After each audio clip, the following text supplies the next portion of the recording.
Hope many people have joined the previous classes available होंगी app पे, आप उनको यूट्यूब पे भी देख सकते हो। एंड आई विल रिक्वेस्ट कि अगर आपको अच्छा लगता है तो आप सब्सक्राइब भी कर सकते हो उन वीडियोस को, वो आपको फ्रीली अवेलेबल मिल जाएंगे। बट कोशिश करना कि आप ऐप पे जाके देखो, क्योंकि वहाँ पे और भी बहुत सारे सब्जेक्ट्स के लेक्चर होंगे तो वो आपको ज़्यादा हेल्पफुल रहेंगे। ठीक है मानसी, मैं आपसे बोलती हूँ कि आप ये क्लास अटेंड करके देखो, अगर आपको कोई डाउट आता है तो हम इस बारे में बात कर सकते हैं। सो शैल वी स्टार्ट। हमने पॉलिटी कवर कर रहे हैं, हमने पार्लियामेंट कवर कर लिया था पिछली क्लास के अंदर, थोड़ा बहुत रिवीजन किया था। उसके बाद आज हम जुडिशरी शुरू करते हैं। जुडिशरी मैंने पिछली क्लास में ही शुरू कर दिया था, बट आज हम थोड़ा थोड़ा आगे देखते हैं क्या होता है। उसके बाद जुडिशरी के बाद इसमें high court and district court वो चीज़ें आती है, उसके बारे में हम डिस्कस करेंगे। ओके, सो हमने ये टॉपिक्स कवर किए थे।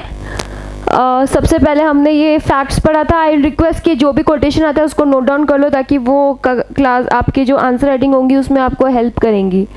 उसके बाद सुप्रीम कोर्ट के बारे में हमने पढ़ा, इनका हिस्टोरिकल बैकग्राउंड देखा कि एक्ट्स के थ्रू कि क्या हिस्टोरिकल बैकग्राउंड्स है। उसके बाद इनकी पोजीशन देखी कि सुप्रीम कोर्ट की क्या पोजीशन है।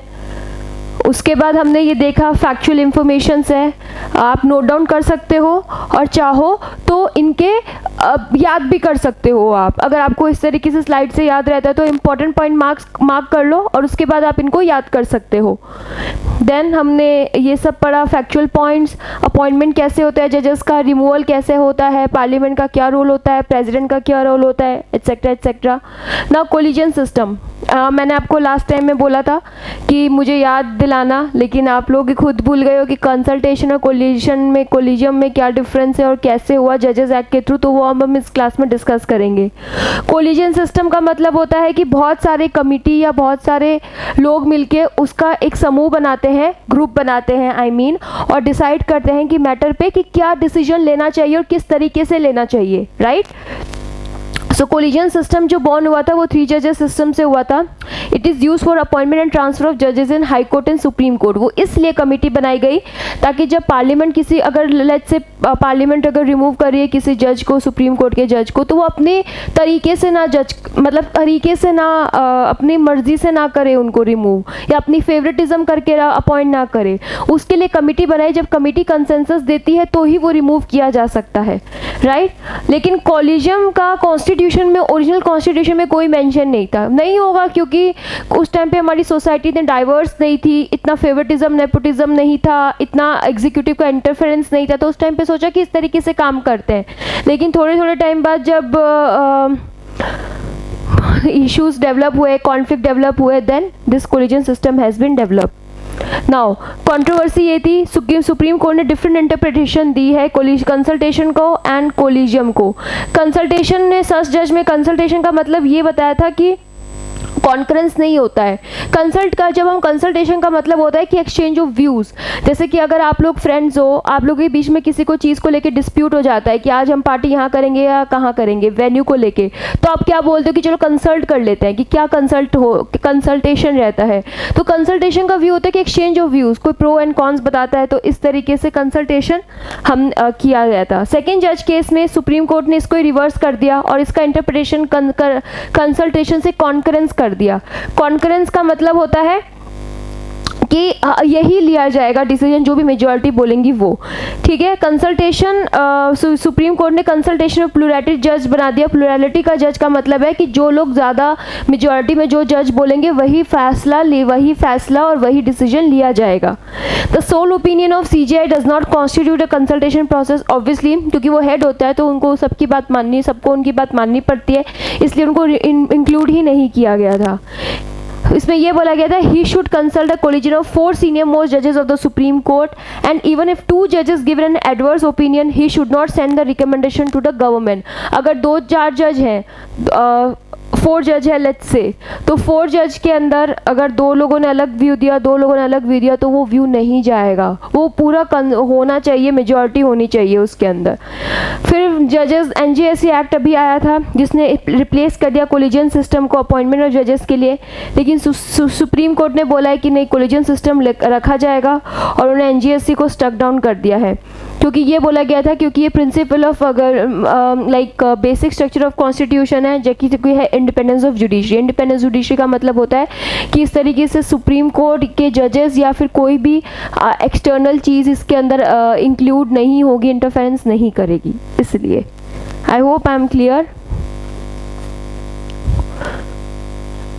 नाउ प्रोसीजर क्वालिफिकेशन, ये हमने पिछली क्लास में डिस्कस कर लिया था। ओथ भी कर ली थी, सैलरी अलाउंसेस कर लिए थे discuss.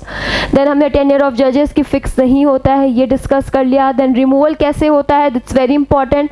Please appointment and removal आपको याद आता है, प्लीज़ मुझे कॉमेंट सेक्शन में कॉमेंट करके बताइए कि रिमूवल कैसे किया जाता है जजेस का, that would be very helpful. Then acting chief justice, हमने ये भी डिस्कस कर लिया था किस तरीके से होता है। एडॉक जजेस, एडॉक जजेस का मतलब होता है कि एक्स्ट्रा जजेस, तो सुप्रीम कोर्ट के एक्स्ट्रा जजेस के लिए सीजीआई जो होता है वो अपॉइंट कर सकता है, लेकिन वो सिर्फ तभी कर सकता है इसको प्रेसिडेंट की कंसर्न चाहिएगी, और जजेस और वो जहाँ से हाई कोर्ट है वहाँ जहाँ के जज जहाँ से उसको लिया जा रहा है जज को, वो वहाँ के चीफ जस्टिस से उनको कंसर्न किया जाएगा।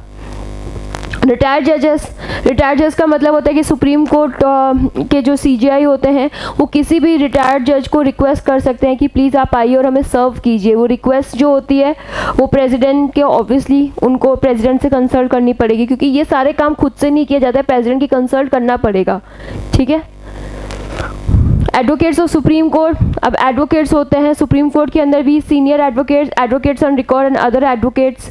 सीनियर एडवोकेट्स वो होते हैं जो कि सीनियर एडवोकेट्स माने जाएंगे, वो उनको हाई कोर्ट और सुप्रीम कोर्ट के कोर्ट किसी को भी डेजिग्नेट कर सकता है एज अ सीनियर एडवोकेट उनकी कंसर्न के साथ। सीनियर एडवोकेट जो होता है वो प्रॉपर एडवोकेट ऑन रिकॉर्ड नहीं होता है without the junior in any other court और ट्रिब्यूनल इन इंडिया। ठीक है, वो सर्व नहीं कर रहा होना चाहिए उस टाइम। एडवोकेट ऑन रिकॉर्ड होता है और अदर एडवोकेट्स होता है। तो ये सारे फैक्चुअल पॉइंट्स हैं, ये आपको याद रखने पड़ेंगे, बट जनरली इतने इंपॉर्टेंट नहीं है, बट हाँ पार्ट है, तो एटलीस्ट एग्जाम में आपको ये टर्म दिखे तो ऐसा नहीं आप एकदम परेशान हो जाओ और बिल्कुल काम अपना छोड़ दो कि अरे ये तो हमें पता ही नहीं है ये क्या होता है। Good, very good, people are answering कि रिमूवल कैसे होता है। I am proud of you guys कि आप काफ़ी सारा मेहनत कर रहे हो और आपको नोट्स भी बना रहे हो, क्योंकि आई कैन सी कि आपको याद है कि इनका रिमूवल कैसे किया जाता है।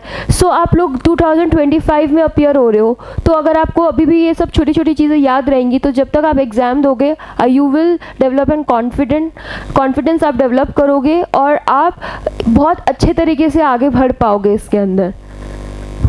क्योंकि बिकॉज ट्राइंग, अगर सक्सेस हो ना हो that's the different thing, but हमें मेहनत करना नहीं छोड़ना चाहिए। ट्राई हमें रेगुलर बेसिस पे करते रहना चाहिए और रेगुलर बेसिस पे अपनी परफॉर्मेंस को एसेस करना चाहिए, इवैल्यूएट करना चाहिए। तभी आप आगे ये देख सकते हो कि what are your strength, what are your weaknesses, कौन से ऐसे सब्जेक्ट्स हैं जो आपके अच्छे हैं जिन पे आपको कमांड है, आप सॉल्व कर सकते हो, और कौन से ऐसे सब्जेक्ट्स हैं जो आपके बहुत ज़्यादा वीक है जिसमें आपको बहुत ज़्यादा इम्प्रूवमेंट की ज़रूरत है। Okay, now constitution provision and independence of supreme court, ये होते हैं अपॉइंटमेंट कौन करता है, मुझे प्लीज़ ये भी कमेंट सेक्शन में बताइए कि अपॉइंट किस तरीके से होता है सुप्रीम कोर्ट के जज।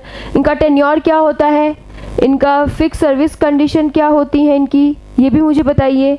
एक्सपेंसेस कहाँ से इनके लिए जाते हैं ये भी मुझे बताइए कि सैलरी अलाउंसेस किस तरीके से होते हैं। ये सब चीज़ें हमने कर ली थी डिस्कस।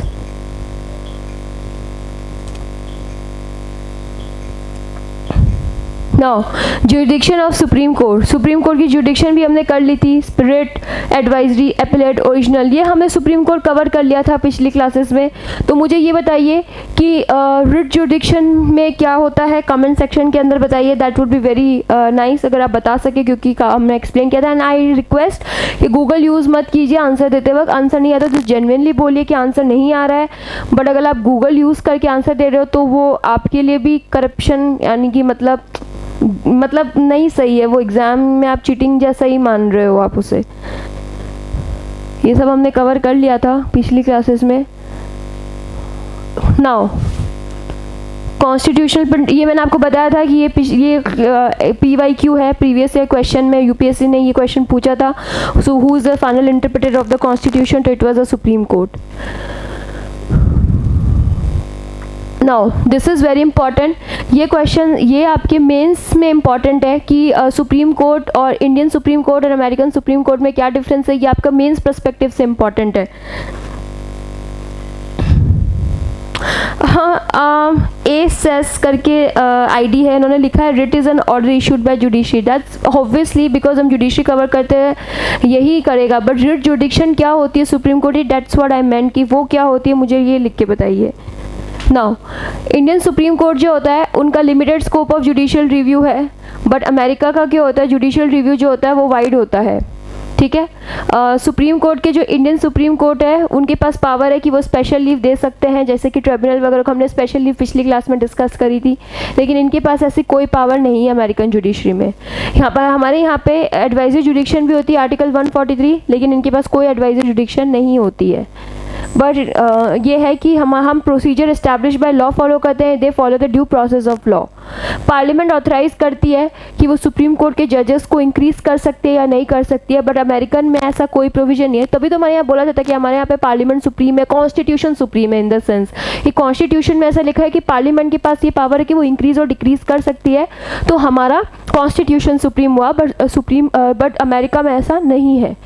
ओरिजिनल जुडिक्शन है हमारी, ओरिजिनल जुडिक्शन मैंने आपको बताया था डिस्प्यूट जो होता है दो। How CJ is appointed is a question I have already spoken in the last class. Now it's the time that you should answer that question कि how CJ is appointed. Original जुडिक्शन जो होती है वो federal cases को solve करती है, state और centre के बीच में कोई डिस्प्यूट हो तो उनको सॉल्व करती है, that is the original जुडिक्शन of the supreme court. But ऐसे जुडिक्शन जो है वो अमेरिका में नहीं है। अपीलेट जुडिक्शन मैंने बताई थी, constitutional cases, civil cases, criminal cases को सॉल्व करती है, but that's no such jurisdiction in all the jurisdictions are not available in USA Supreme Court, only constitutional cases. Now curative petitions, curative petition का ये मतलब होता है कि जो जस्टिस में जो गलतियाँ हुई है उसको इम्प्रूव करें, क्योंकि जो भी हम कोई गलत जजमेंट दे दिया जाता है या फिर ऐसा ना हो उसको प्रिवेंट करने के लिए जो जजमेंट होता है उसको that is called curative petition.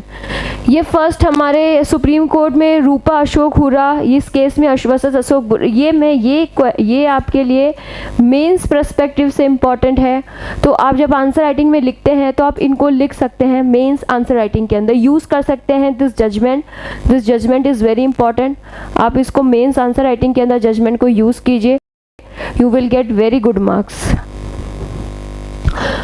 उन्होंने क्वेश्चन किया था कि aggrieved person is entitled to any relief against the final judgment. क्या अगर जैसे कि कोई भी अग्रीव पर्सन है, क्या अगर उसको सही नहीं लगी या उसके फेवर में नहीं गई तो क्या सुप्रीम कोर्ट के जजमेंट के बाद उसको कोई रिलीफ मिलेगा या नहीं मिलेगा, उसके लिए ये उन्होंने क्वेश्चन किया था। ठीक है, तो उन्होंने रिव्यू पिटिशन डाली। फिर आर्टिकल 145 में तो ये बोला ही गया था कि जुडिशियल रिव्यू होता है। मैंने आपको पिछली क्लासेस में बताया था कि जुडिशियल रिव्यू क्या होता है। प्लीज़ आप मुझे कमेंट करके बताइए कि जुडिशियल रिव्यू क्या होता है, that's very important. Judicial review में क्वेश्चन प्रीलिम्स में भी पूछ चुके और मेंस में तो पूछा ही है उन लोगों ने क्वेश्चन यूपीएससी में, तो आपके लिए बहुत इंपॉर्टेंट टॉपिक है और ये हमेशा न्यूज़ में रहता है। जिसमें लिखा था पेटिशन जो होगी वो तभी एंटरटेन की जाएगी if petitioner establish that there is a violation of principle of natural justice. अगर नेचुरल जस्टिस के प्रिंसिपल का वायलेट हुआ है तभी उनको जवाब दिया जाएगा, अदरवाइज नहीं हियर्ड किया जाएगा। पेटिशन यूजुअली डिसाइड करते हैं जजेस इन द चैम्बर, ठीक है, वही डिसाइड करते हैं। तो ये क्यों इसलिए किया गया था कि हमें ये बता दो, क्लियर कर दो कि जुडिशियल रिव्यू क्या होता है और वो क्यों होता है। तो उसके लिए एक टर्म्स आई थी that is a curative petition, तो इसलिए इसको यूज़ किया जाता है।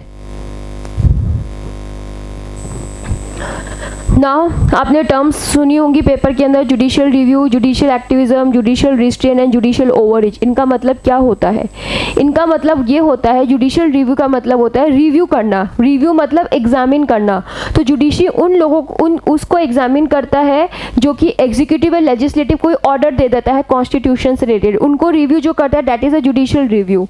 जुडिशियल एक्टिविज्म का मतलब होता है मतलब कि जुडिशरी एक्टिव हो रही है, हम क्या बोलते हैं, एक्टिविस्ट है, social activist, environmental activist, like that, कि जुडिशरी जो भी अपने राइट्स या लोगों के राइट्स को या लोगों के व्यूज़ को देख के जो भी अपना डिसाइड करता है सोसाइटी के अंदर उनके राइट्स को प्रोटेक्ट करने के लिए दैट इज जजमेंट देता है, that is a judicial activism.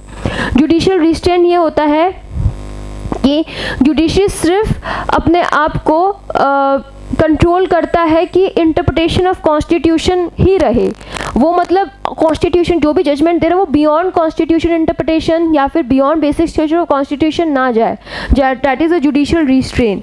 ठीक है, जब जुडिशियल ओवर रीच ये होता है कि जुडिशियल ओवर रीच का मतलब होता है ओवर रीच, मतलब किसी की रीच से के आगे जाना, मतलब जुडिशरी अगर एग्जीक्यूटिव या लेजिस्लेटिव ने कोई ऑर्डर दिया है उसको भी रिव्यू करके उसमें कोई अपना जजमेंट दे दे या इंटरफेरेंस करके कोई जजमेंट दे दे खुद से कोई केसेस लेके, तो that is a called judicially over reach. These terms please note down the definitions. UPSC ने प्रीलिम्स में इसमें जुडिशियल रिव्यू के बारे में और जुडिशियल एक्टिविज्म के बारे में डेफिनेशन पूछी थी प्रीलिम्स के अंदर, एंड बहुत सारे कंफ्यूजिंग स्टेटमेंट्स दिए थे 4, जिसके अंदर आप कंफ्यूज हो जाओ तो प्लीज़ आप डेफिनेशंस पढ़ लो, that's very important.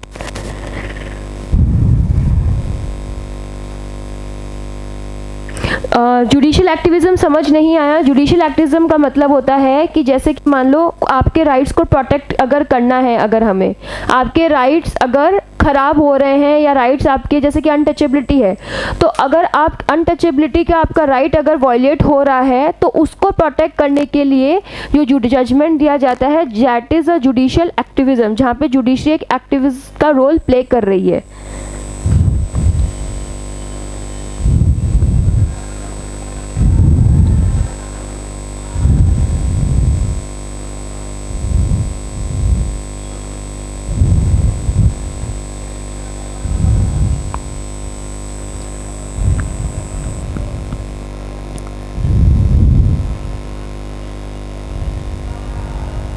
Now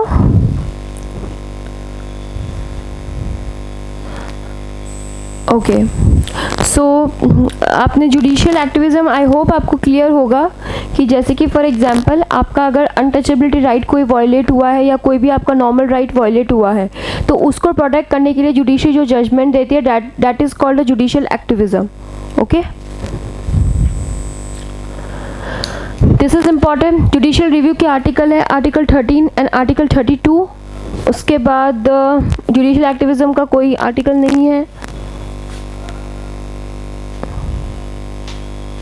judicial activism का कोई आर्टिकल नहीं है और जुडिशियल रिस्ट्रेन भी हमारा ही ओरिजिनेटेड है, एंड दिस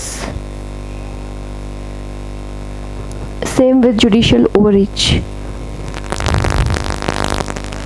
इसमें एग्जांपल्स दे रखे हैं कि आपको जुडिशियल रिव्यू, जुडिशियल ओवररीच या जुडिशियल एक्टिविज्म, जुडिशियल रिस्ट्रेन आपका कहाँ कहाँ एप्लीकेबल होता है। सो आपके एग्जांपल्स दे रखे हैं जो आप देख सकते हैं। Okay, now friends, review of the contempt of the courts act law commission ने रिकमेंडेशन दिया था। All these are very factual and very law related terms. So अगर आई रिक्वेस्ट कि आप पीपीटी पढ़ लीजिए, आप नोट्स बना लीजिए, अगर आपको डाउट आता है तो आप मुझसे नेक्स्ट क्लास में पूछ सकते हैं, कोई दिक्कत नहीं है।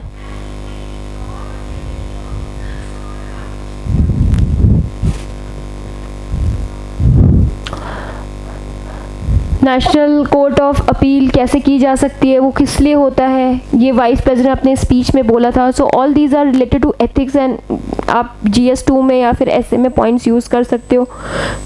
जुडिशियल एक्टिविज्म मैंने आपको समझा दिया है, ASES ID है आपकी, मैंने आप जुडिशियल एक्टिविज्म समझा दिया है, 2 बार ही बोला है। आप वापस से वीडियो रिवाइंड करके देख लीजिए, आपको आई होप समझ आने लगे। नो विटनेस प्रोटेक्शन स्कीम, ये एक विटनेस प्रोटेक्शन स्कीम ये लेके आए थे, अभी करंट अफेयर्स के लिए इम्पॉर्टेंट है, जिसने सुप्रीम कोर्ट ने स्टेट्स को बोला था कि विटनेस प्रोटेक्शन स्कीम अडॉप्ट करे। क्यों करे? क्योंकि जजमेंट इंपॉर्टेंट है। इसमें ऑब्जर्व दिया था, इसमें सुप्रीम कोर्ट ने ऑब्जर्व किया था कि अगर हम कोई गवाह पेश करते हैं सुप्रीम कोर्ट के अंदर या जुडिशरी के सामने तो उनको प्रोटेक्ट करना चाहिए, क्योंकि बाहर जो भी उनके विटनेस जिनके अगेंस्ट लड़ रहा है, हो सकता है कि वो उसकी जान ले लें या फिर उसको किसी प्रकार से नुकसान पहुँचाए या थ्रेटन करे। ठीक है, तो इसलिए आप उनको प्रोटेक्शन दी जाती है विटनेस को। अंकित कुमार लिख रहा है, today is my first day, welcome to my academy Ankit. I hope आप इन पुराने सेशंस को देखिए। आपको कोई डाउट आता है तो प्लीज़ आप इमीडिएटली यहाँ पे मैसेज कीजिए, I will try to solve your doubts. Okay ना कॉन्स्टिट्यूशन प्रोविजन है आर्टिकल 141 एंड 142 के अंदर ये दे रखा है कि जो भी लॉ डिक्लेयर किया जाएगा सुप्रीम कोर्ट वो बाइंडिंग होता सारे कोर्ट पे।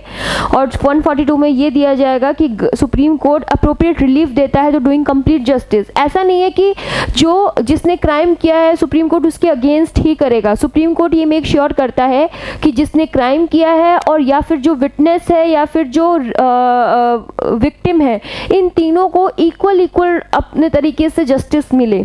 ऐसा नहीं कि कोई भी क्राइम किया तो उसको बड़ी सज़ा मिल जाए, हीनियस पनिशमेंट मिल जाए, और हीनियस क्राइम किया उसको सज़ा ना मिले।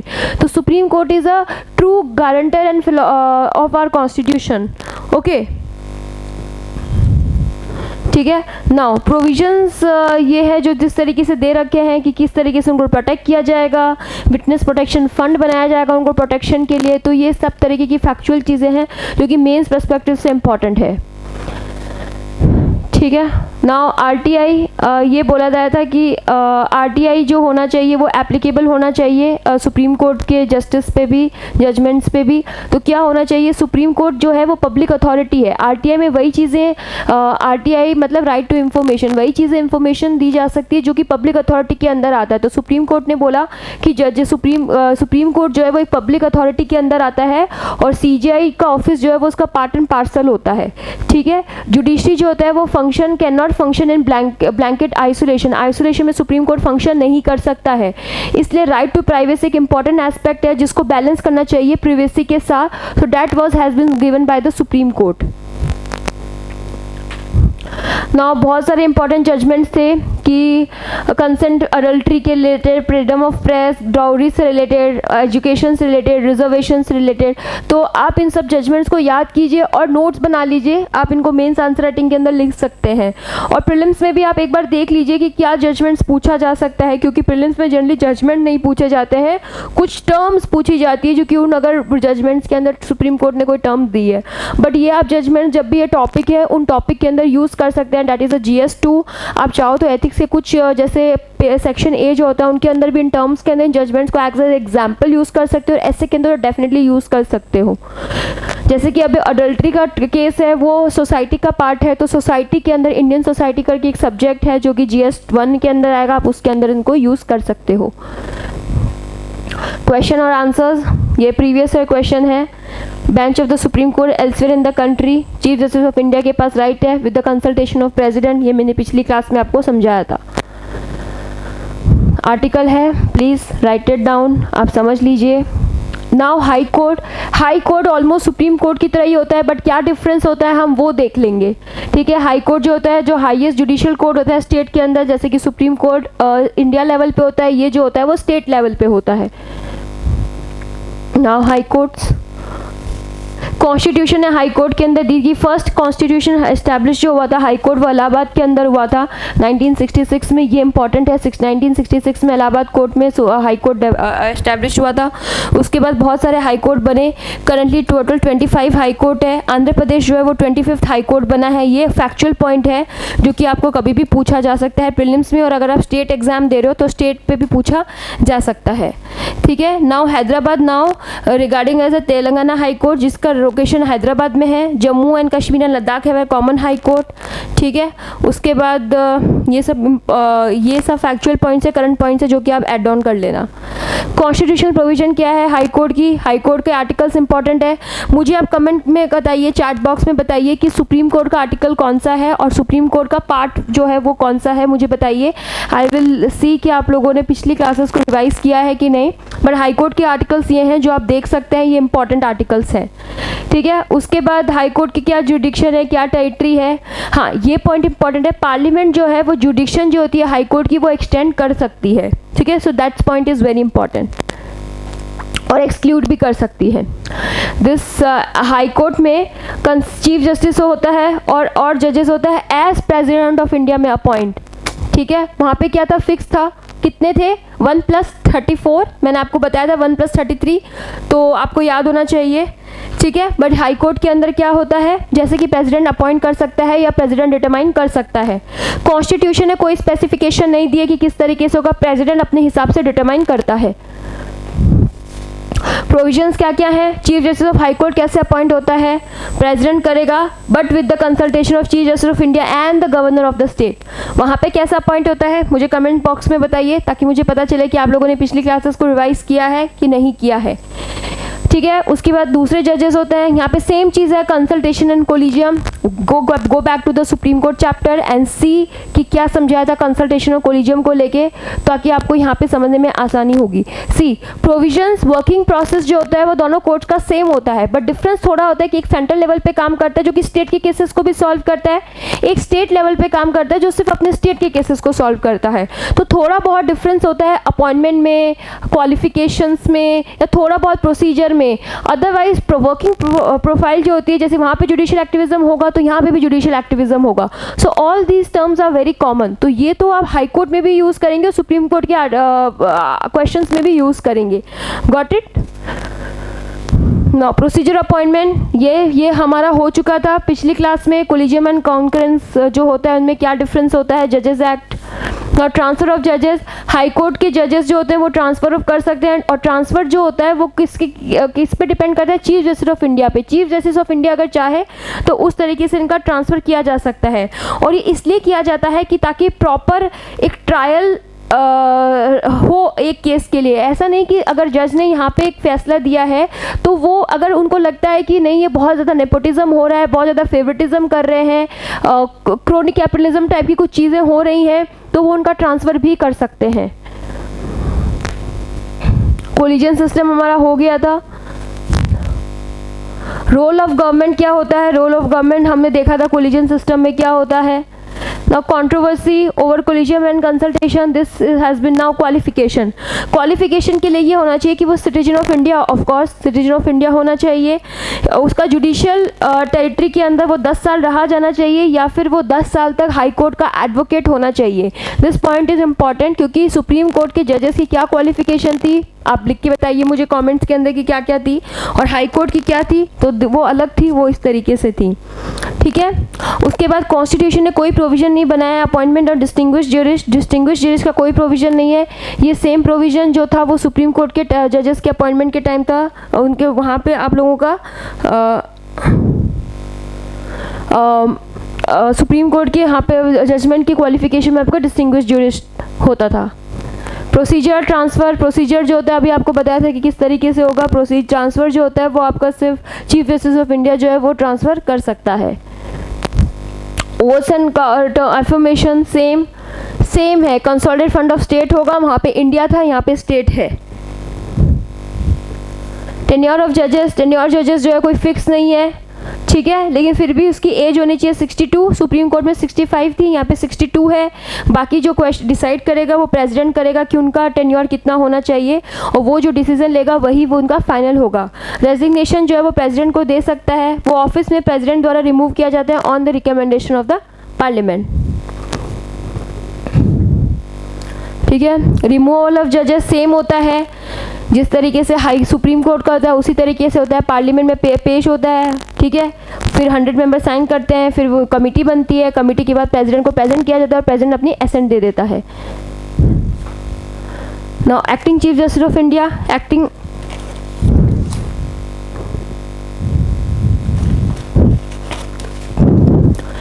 Chief justice of India, president जो होता है वो जज हाई कोर्ट के जज को अपॉइंट करता है एज ए एक्टिंग चीफ। वो कौन कौन होना चाहिए? Of chief justice of high court vacate हो, अगर chief justice of high court जो है वो टेम्परली एब्सेंट हो, या चीफ जस्टिस जो है वो unable to perform his duties, then वो एक्टिंग चीफ जस्टिस अपॉइंट कर सकता है। एडिशनल एंड एक्टिंग जजेस सेम है, आर्टिकल्स डिफरेंट है, बाकी प्रोसीजर वगैरह सब सेम है।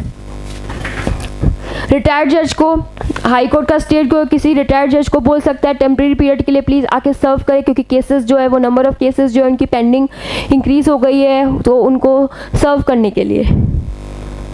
Now जुडिक्शन of the high court similar है, वहाँ पे ओरिजिनल जुडिक्शन के अंदर सुप्रीम कोर्ट के अंदर दो जो स्टेट्स हैं या सेंट्रल स्टेट्स के बीच में डिस्प्यूट होता है वो सॉल्व होते हैं। इसके अंदर वो ओरिजिनल जुडिक्शन जो कि वो नैरो होगी सुप्रीम कोर्ट से ऑब्वियसली, क्योंकि सुप्रीम कोर्ट जो होता है वो स्टेट और सेंटर के दोनों के डिस्प्यूट को भी सॉल्व करता है, बट यहाँ पे इसके जो होता है वो डायरेक्टली इसमें क्या होता है, इसमें मोस्टली वही केसेस रिलेटेड होता है जो कि डिस्प्यूट होता है स्टेट लेजिस्लेटिव असेंबलीज के अंदर या फिर पार्लियामेंट के अंदर या फिर रेवेन्यू मैटर्स के अंदर। 4 हाई कोर्ट जो है उनकी ओरिजिनल सिविल जुडिक्शन है जिनकी वैल्यू हाई है। ओरिजिनल जुडिक्शन जो हाई कोर्ट की होती है वो नैरो होती है then the of the supreme court.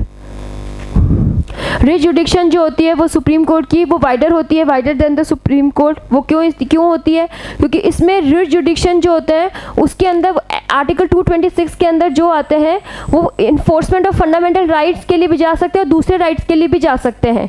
ठीक है, हाई कोर्ट की जो मैंने आपको क्या बताया था, रिट जुडिक्शन क्या होती है सुप्रीम कोर्ट की, फंडामेंटल राइट्स से रिलेटेड जो भी मैटर होता है वो रिट जुडिक्शन में आते हैं। लेकिन यहाँ पे मतलब ये डायरेक्टली सुप्रीम कोर्ट से रिलेटेड है। सुप्रीम कोर्ट इसमें फंडामेंटल राइट से रिलेटेड भी जा सकते हैं और दूसरे मैटर से रिलेटेड भी इसके अंदर हाई कोर्ट के अंदर डायरेक्टली जा सकते हैं।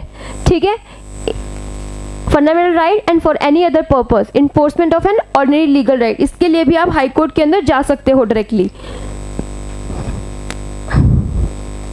अपीलेट जुडिक्शन ये भी वाइडर देन ओरिजिनल जुडिक्शन। इसका मतलब है कि सिविल केसेस और क्रिमिनल केस जजमेंट जो भी होता है उसके अंदर डायरेक्टली आप हाई कोर्ट के अंदर अपील कर सकते हो। अब हाई कोर्ट के अंदर अपील करोगे तो आपको जो भी जजमेंट्स होंगे वो पेश कर दिए जाते हैं। These are very factual points, इतना इंपॉर्टेंट नहीं है, आप उनको चाहो तो मिस भी कर सकते हो। सुपरवाइजरी जुडिक्शन जो है सुपरवाइज करता है कि सारे कोर्ट्स एंड ट्रिब्यूनल सही से काम कर रहे हैं कि नहीं कर रहे हैं, और उनको ये जो होता है वो स्यू मोटो होता है। स्यू मोटो मतलब खुद से ओन जो है वो सुप्रीम हाई कोर्ट जजमेंट्स लेता है या मैटर्स लेता है और देखता है कि वर्किंग प्रोफाइल जो होती है वो सेम हो, वर्किंग जो है वो सेम सही तरीके से हो रही है कि नहीं हो रही है। कंट्रोल होता है इनका सब ऑर्डिनेट कोर्ट्स पे, हाई कोर्ट पे इनका हाई कोर्ट जो होता है जो भी इनके सब ऑर्डिनेट कोर्ट्स होते हैं लाइक डिस्ट्रिक्ट कोर्ट या ग्राम पंचायत, उन पे इनका जो होता है वो कंट्रोल ले लेता है। कोर्ट ऑफ रिकॉर्ड होते हैं, आर्टिकल इंपॉर्टेंट है। कोर्ट ऑफ रिकॉर्ड जो होता है वो डिफाइन नहीं है कॉन्स्टिट्यूशन में, लेकिन इनका जो कोर्ट ऑफ एक्ट जो है वो उसके अंदर इनका एक्सप्लेन किया गया है कि क्या प्रोविजन है। Judicial review as I discussed in the last class कि judicial review, judicial overreach, judicial constraint, restraint, ये क्या होता है, जुडिशियल एक्टिविज्म, तो प्लीज़ आप इनको देख लीजिए एक बारी। कॉमन हाई कोर्ट किन किन के हैं ये आप एक बार फैक्चुअल पॉइंट एक बार आप देख लीजिए। ये लिस्ट आप चाहो तो याद कर सकते हो। कॉमन सेंस है कि कैपिटल में ही होगा मेनली, और किन किन दो के बीच में होगा, जैसे कि पंजाब हरियाणा का ऑब्वियसली कॉमन है जुडिक्शन, पंजाब हरियाणा चंडीगढ़ क्योंकि कॉमन है कैपिटल। तो इस तरीके से आप कॉमन सेंस से क्वेश्चन सॉल्व कर सकते हो। Independence of high court same as we discuss in the supreme court कि वो अपॉइंटमेंट कैसा है, टेन्योर कैसा है, सैलरी कैसे है, रिमूवल कैसा है, that define the independence of judiciary. Fast track court this are very important क्योंकि नंबर ऑफ केसेस जो है वो पेंडिंग थे बहुत ज़्यादा, तो फास्ट ट्रैक कोर्ट इम्प्रूव किया गया, फास्ट कोर्ट एस्टैब्लिश किया गया था ताकि जो भी केसेस है, पेंडिंग केसेस है, ट्रायल बेसिस पे उनको सॉल्व किया जाए। ठीक है, रिसेंट में बहुत इनकी इनएफिशिएंट वर्किंग हो गई है। क्यों? क्योंकि ऑब्वियसली केसेस जो है वो पेंडिंग है और वैकेंसीज जो है वो बहुत ज़्यादा है जुडिशरी के अंदर, और हमारे पास प्रॉपर इंफ्रास्ट्रक्चर भी नहीं है कि उनको हम सॉल्व कर पाएँ। ये सब है heavy burden, lack of infrastructure and all these things. These are the very important points from mains perspective. Just a second.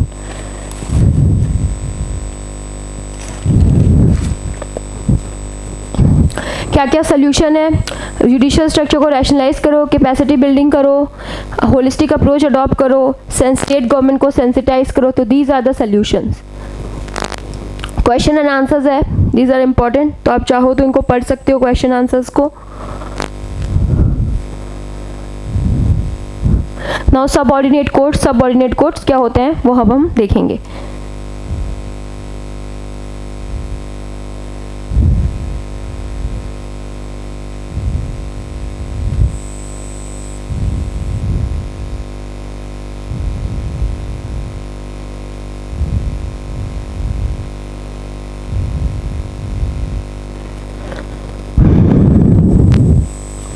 Okay, now subordinate courts जो होते हैं इंडिया फेडरल सिस्टम में with the state and single and unified judiciary system में 3 tier है। Supreme court above पे होता है, फिर हाई कोर्ट होता है, फिर डिस्ट्रिक्ट पे डिस्ट्रिक्ट कोर्ट होता है, जिनको हम सबऑर्डिनेट कोर्ट बोलते हैं।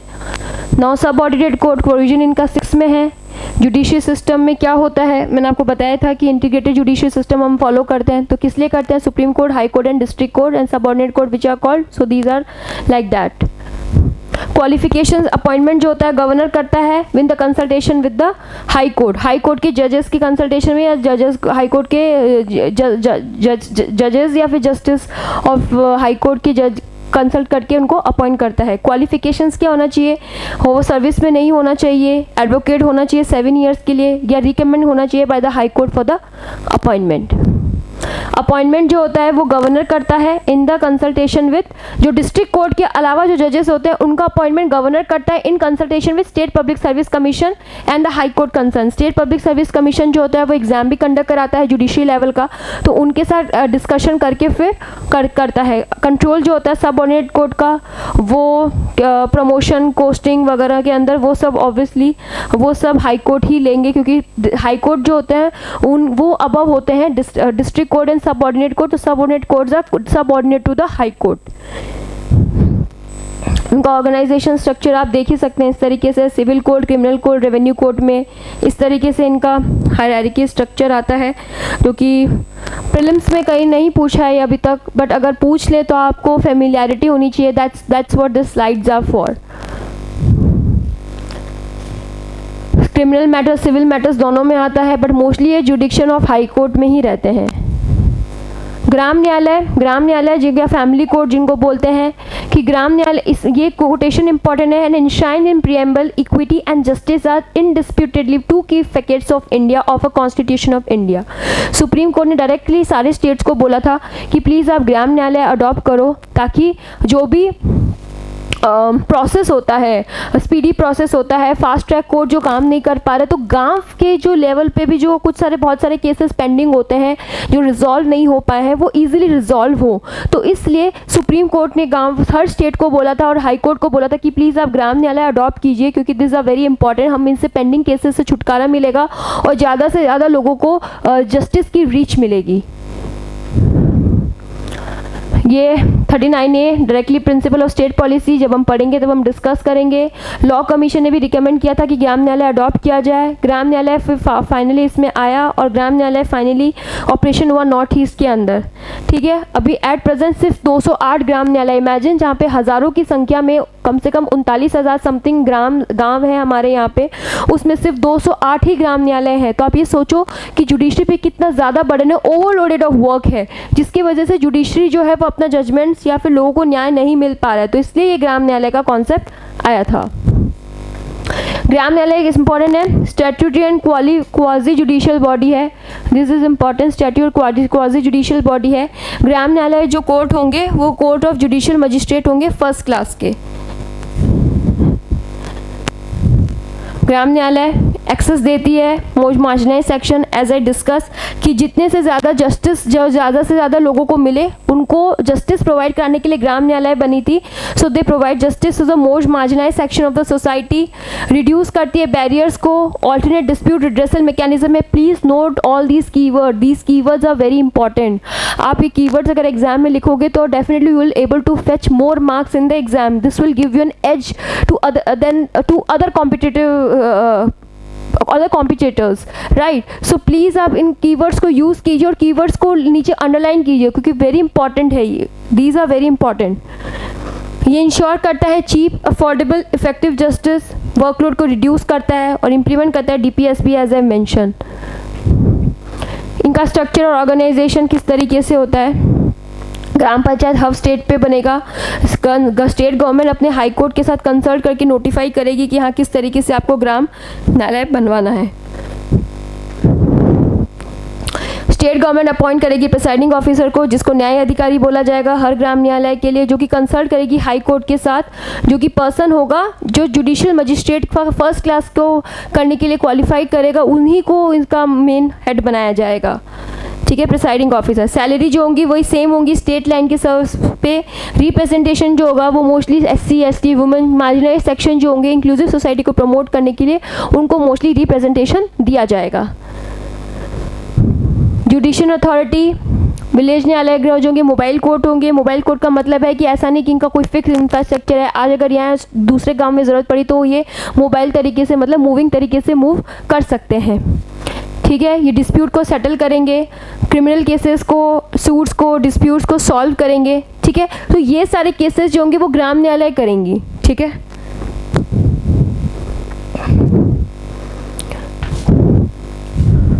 ये है समरी प्रोसीजर फॉलो करेंगी क्रिमिनल ट्रायल के अंदर। मोस्टली क्या होता है, समरी प्रोसीजर का मतलब होता है जो कि फास्टर, कोई ऐसा जस्टिस प्रोवाइड कराना जो कि बहुत फास्टर हो और एफिशिएंट हो और जो स्पीड भी दे। ऐसा नहीं कि बहुत सारे केसेस है, एक गांव में रहने वाला इंसान या फिर जो लाचार इंसान या मार्जिनल सेक्शन का, वल्नरेबल सेक्शन का जो पार्ट है वो धीरे धीरे जाके बार बार कभी हाई कोर्ट जाए, कभी ग्राम न्यायालय, बार बार पूछे कि अरे मेरे को ये मेरा प्रॉपर्टी का इशू कब सॉल्व होगा, मेरा ये मैरिज का इशू कब सॉल्व होगा। तो ऐसे नहीं, तो यहाँ पर प्रिंसिपल्स फॉलो करना है समरी प्रोसीजर में, जिसके अंदर एफिशिएंट तरीके से हमें लीगल पेपर्स बनाने हैं या इस तरीके से जस्टिस प्रोवाइड कराना जो कि बहुत फास्टर और एफिशिएंट तरीके से हो सके। अपील भी कर सकते हैं, डिस्ट्रिक्ट कोर्ट के अंदर कर सकते हैं, ग्राम न्यायालय के जो भी जजमेंट है उनको डिस्ट्रिक्ट कोर्ट के अंदर 6 महीने के अंदर अपील की जा सकती है। ट्राइब्यूनल्स हम कर लेते हैं डिस्कस। ये जो होते हैं ट्राइब्यूनल्स, इनका आर्टिकल्स कॉन्स्टिट्यूशन में प्रोवाइड कराया गया था। ये भी इन्हीं के लिए है कि कॉस्ट इफेक्टिव हो, इसके लिए स्पीडी ट्रायल जो इनके लिए बनाया गया था। 42nd अमेंडमेंट एक्ट के थ्रू ऐड किया गया था। दिस आर वेरी इंपॉर्टेंट, ये प्रीलिम्स पर्सपेक्टिव से पॉइंट इंपॉर्टेंट है। 42nd अमेंडमेंट एक्ट पार्ट 14 जिसको कहते हैं, उसमें दिया गया था 323A एंड 323B, ये 2 तरीके से हैं। ये एडमिनिस्ट्रेटिव ट्रिब्यूनल से डील करता है और ये ट्रिब्यूनल जो कि दूसरे मैटर्स में होता है उनको डील करता है।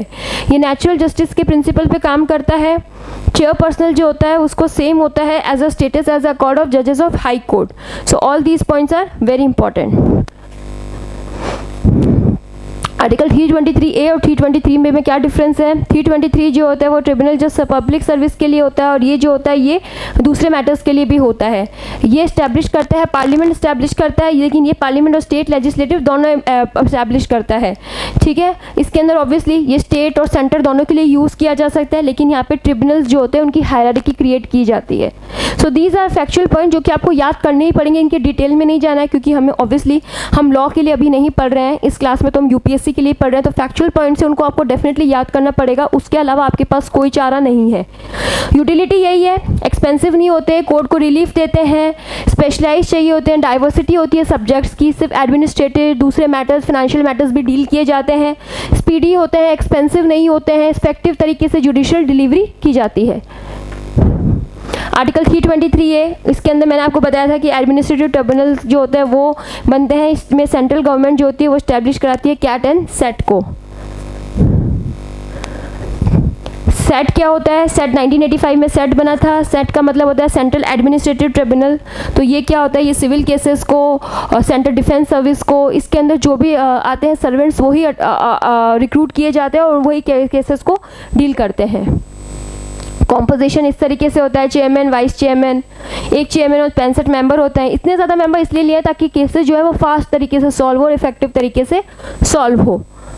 प्रोसीजर जो होता है वो सेम है, ये इंपॉर्टेंट है। प्रोसीजर के अंदर civil principle of natural justice से गाइड किया जाएगा। दीज आर वेरी इंपॉर्टेंट क्योंकि ये क्वेश्चन प्रीलिम्स में आ चुका है कि कौन से प्रिंसिपल को फॉलो किया जाता है, then principle of natural justice follow किया जाता है। That's very important. Chander Kumar case के अंदर ये बोला गया था कि रिस्ट्रिक्शंस जो होती है वो इसमें भी जुडिशियल रिव्यू जो होगा वो किया जा सकता है, right. Term of office 5 years के लिए होते हैं, मेंबर्स 5 ईयर्स के लिए होते हैं। अपॉइंटमेंट जो होंगे वो basis of obviously high power selection committee बनेगी जो कि सिटिंग चेयर ऑफ जज ऑफ सुप्रीम कोर्ट जो कि नॉमिनेट करेगा CJI जिनको नॉमिनेट करेगा। सेट भी सिमिलर होते हैं, स्टेट के अंदर बनती है स्टेट एडमिनिस्ट्रेटिव ट्रिब्यूनल जिसको बोला जाता है। अपॉइंटमेंट्स, इनका अपॉइंटमेंट भी सेम होता है, गवर्नर स्टेट कंसर्न के साथ गवर्नर को के साथ कंसल्ट करके इनका अपॉइंटमेंट किया जाएगा। नाउ कैरेक्टरिस्टिक क्या होता है, विल सी।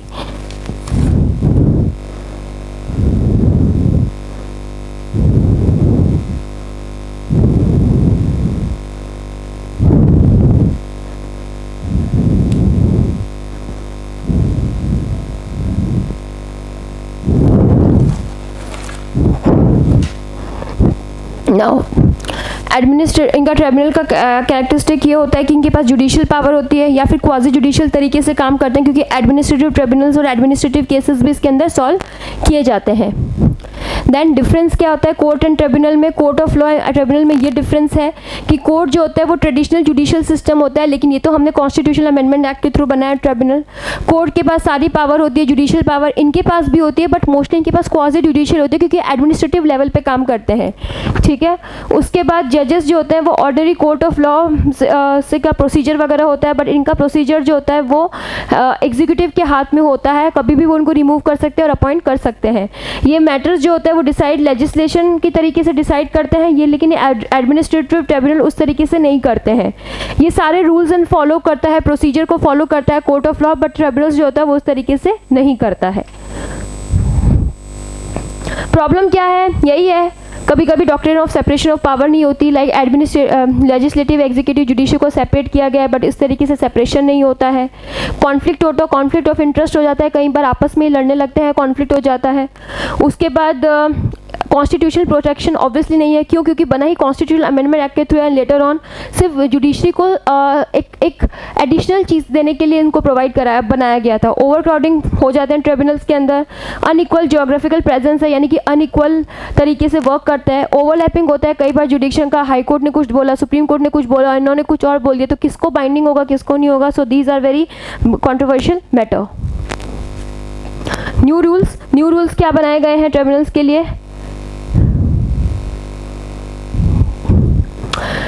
ये न्यू रूल्स बनाए गए थे कि जो दूसरे ये ट्रिब्यूनल्स जो होंगे वो फ्रेम करेंगे by the ministry of finance. सिर्फ एट प्रेजेंट ये सिर्फ 19 ट्रिब्यूनल्स ही हैं जो इन पे काम कर रहे हैं।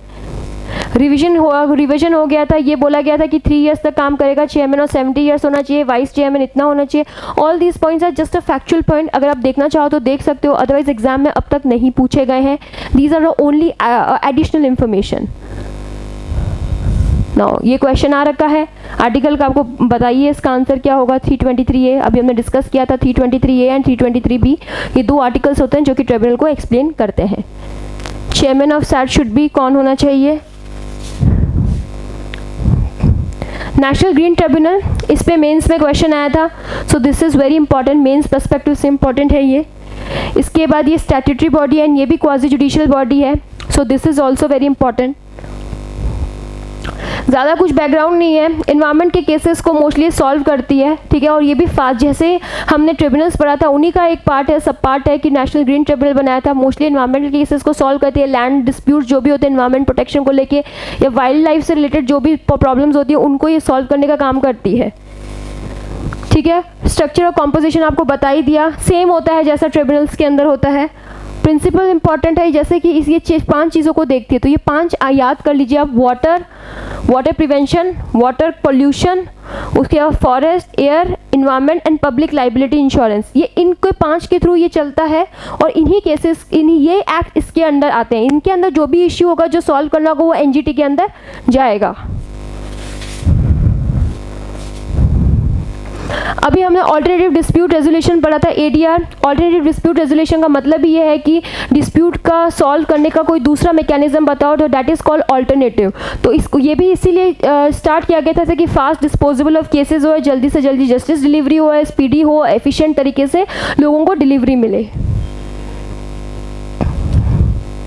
These are the factual point. Tools of ADR, ये इंपॉर्टेंट है। आर्बिट्रेशन, ये टर्म्स इंपॉर्टेंट है, याद कर लीजिए, एग्जाम में लिखने में काम आएंगी। आर्बिट्रेटर, मीडिएशन, कंसीलिएशन, ग्राम न्यायालय क्यों बनाए थे, जैसे अभी हमने पढ़ा था मोबाइल, जिनको कोर्ट्स भी बोला जाता है, ग्राम panchayat, gram Nyayalaya. So these are important from that perspective. Arbitration क्या होता है, मीडिएशन क्या होता है, कंसीलिएशन क्या होता है, these terms are very important.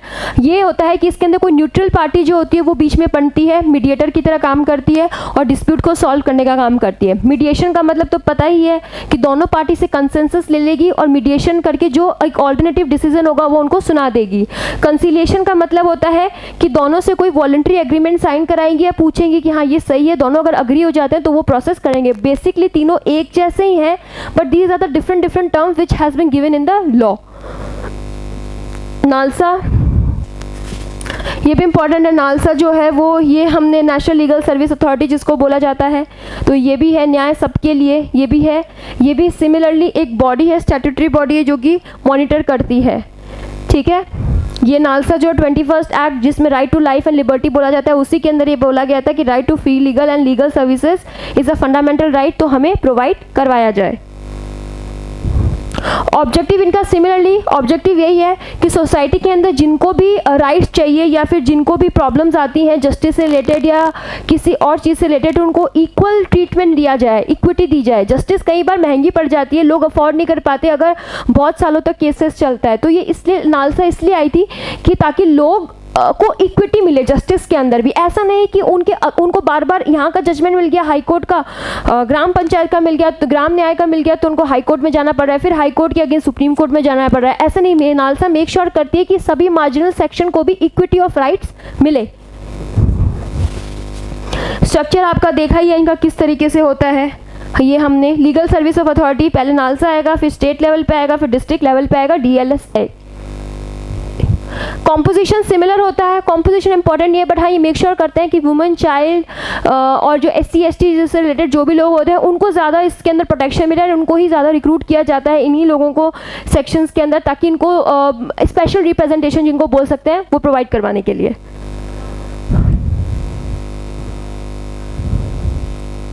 Question इसमें अभी तक आया नहीं है, बट हाँ दिस इज, मैंने आपको बताया था कि ये this is a statutory body, तो this is very important. Okay, so we are done with the judiciary.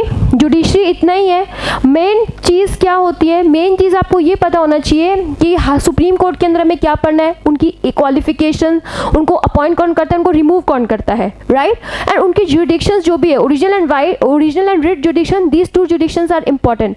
Then high court के अंदर हमें क्या पढ़ना है, उनकी jurisdiction and appointment and removal, and किस तरीके से रिमूव किया जाता है, वो दोनों का सेम है। देन सब ऑर्डिनेट कोर्ट आते हैं, सब ऑर्डिनेट कोर्ट में भी अपॉइंटमेंट रिमूवल इंपॉर्टेंट है। देन ग्राम न्यायालय, ट्रिब्यूनल्स में आर्टिकल्स सब इंपॉर्टेंट है, वो याद करने होंगे आपको, क्योंकि उनका चेयरमैन और वाइस चेयरमैन आपको कोई नहीं पूछता है। उसके बाद जो नालसा जो आते हैं, NGT वगैरह आते हैं, ये सब आपके मेंस पर्सपेक्टिव से इंपॉर्टेंट है, क्योंकि इसके अंदर चेयरमैन के बारे में या उसके बारे में नहीं पूछेंगे, बट हाँ थोड़ा बहुत पता होना चाहिए कि स्टैट्यूटरी बॉडी है, क्वाजी जुडिशियल बॉडी है, जुडिशियल बॉडी है, किस तरीके की बॉडी है, तो ये आपको पता होना चाहिए, राइट। तो आपसे ये वाले जो क्वेश्चन है वो मेंस में पूछे जाएंगे, दैट इज अ GS2, ठीक है। तो आपको इस तरीके से प्रिपेयर करनी है कि कुछ चीज़ें आपको प्रीलिम्स पर्सपेक्टिव से होंगी जो आपको उन तरह के नोट्स बनाने हैं, और एक मेंस पर्सपेक्टिव से होंगे। तो आप क्या किया कीजिए, पॉलिटी के जैसे एक सेक्शन बना लीजिए, तो उसके दो पार्ट कर लीजिए, प्रीलिम्स एंड मेंस। प्रीलिम्स में फैक्चुअल इन्फॉर्मेशन वाले पॉइंट्स ऐड डाउन कर लीजिए बुक के नोटबुक के अंदर या अपने नोट्स के अंदर, या अगर लैपटॉप पे बना रहे तो गूगल डॉक के अंदर, और मेंस के लिए अलग पॉइंट बना लीजिए। और जो भी कीवर्ड्स होते हैं ना, जैसे जुडिशरी के अंदर जो भी कीवर्ड्स आते हैं, SPD, alternative dispute resolution, fast track courts, तो दीज आर मेंस टॉपिक्स, तो आप उनको नोट डाउन कर लीजिए, उनके कीवर्ड्स नोट डाउन कर लीजिए, ताकि जब आप जुडिशरी पढ़े तो उनको भी रिवाइज करें, मेक श्योर प्रीलिम्स वाले पॉइंट को भी और मेंस वाले जो पॉइंट है उनको भी रिवाइज करें। तो इस तरीके से आपकी जो प्रिपरेशन है वो प्रीलिम्स की और मेंस की अलग अलग नहीं होगी, बिल्कुल सेम होगी, ठीक है। तो ये चीज़ आप करिए, इस तरीके से आप जब करेंगे तो आपका सॉल्व होगा। ये ध्यान रखिए कि आपको लॉयर नहीं बनना है कि आप बिल्कुल डिटेल में जाके केसेस पढ़ने लगे, ऊपर से चीज़ें पढ़नी है जो कि आपको पता रहे कि हाँ अगर कोई जजमेंट के बारे में न्यूज़पेपर में आया तो ऐसा ना हो कि ब्लैंक आउट हो जाए कि अरे ऐसे कैसे जजमेंट पास करते हो और ये क्यों होता है। बस आपको ये देखना है कि जजमेंट क्यों पास हुआ है और इसका रीज़न क्या है, और कॉन्फ्लिक्ट अगर सोसाइटी के साथ है या एनवायरनमेंट के साथ है या गवर्नमेंट के साथ है तो क्यों है, सेपरेशन ऑफ पावर का वायलेशन है तो क्यों है। तो ये आपको कवर करना पड़ेगा अपने न्यूज़पेपर के करंट अफेयर्स के अंदर, ठीक है। तो आप पढ़ो तो इस तरीके से पढ़ो कि आपकी ये चीज़ें कवर हो, rather than going into the detail. अब डिटेल में जाके PhD या थीसिस नहीं लिखनी है आपको just exam point of view से पढ़ना है कि एग्जाम पॉइंट ऑफ व्यू में क्या इंपॉर्टेंट है और क्या इंपॉर्टेंट नहीं है। Got it. सो अगर जुडिशरी में कोई डाउट होता है नेक्स्ट क्लास में मुझसे पूछिए, क्योंकि पार्लियामेंट का आपका एग्जीक्यूटिव कवर हो गया है, लेजिस्लेटिव कवर हो गया है, जुडिशरी कवर हो गया है। रिमेनिंग आपकी कॉन्स्टिट्यूशनल, नॉन कॉन्स्टिट्यूशनल बॉडीज और मिसलेनियस टॉपिक्स जैसे fundamental rights, DPSP, fundamental duties, ये सब चीज़ें रहते हैं, वो हम धीरे धीरे कवर करेंगे। बट आपके मेजर टॉपिक जो होते हैं पॉलिटी के अंदर, that has been covered. So I hope अब इनके PYQ previous year question paper देखिए कि क्या क्या पूछे गए हैं, किस तरीके से क्वेश्चन पूछे गए हैं, और आंसर्स आप आंसर राइटिंग का प्रैक्टिस भी कर सकते हैं। और अगर हम आंसर राइटिंग सेशन थोड़ा टाइम बाद शुरू करेंगे जिसके अंदर हम देखेंगे कि आंसर किस तरीके से लिखे जाते हैं, क्या इंपॉर्टेंट है क्या नहीं, ये सब चीज़ें हम बाद में डिस्कस करेंगे। बट आप लूप में बने रहो, इसलिए डेली कुछ ना कुछ प्रैक्टिस करते रहो, कुछ ना कुछ लिखते रहो, आंसर्स को देख के, पुराने पेपर्स को देख के, प्रीलिम्स के क्वेश्चन सॉल्व करते रहो। जो भी डाउट हो आप प्लीज़ मुझे लाइव क्लासेस के अंदर कमेंट सेक्शन में बताइए। और यूट्यूब पे भी अगर आप सब्सक्राइब कर रहे हैं, यूट्यूब पे भी अगर आप ये लेक्चर्स देख रहे हैं, तो कमेंट सेक्शन में आप डाउट पूछ सकते हैं। So I hope to see you in the next class. Till then take care of your health. Health is wealth, very important. Be it physical health और मेंटल हेल्थ, दोनों important है। दोनों अपना ध्यान रखिए और खुश रहिए। Thank you so much.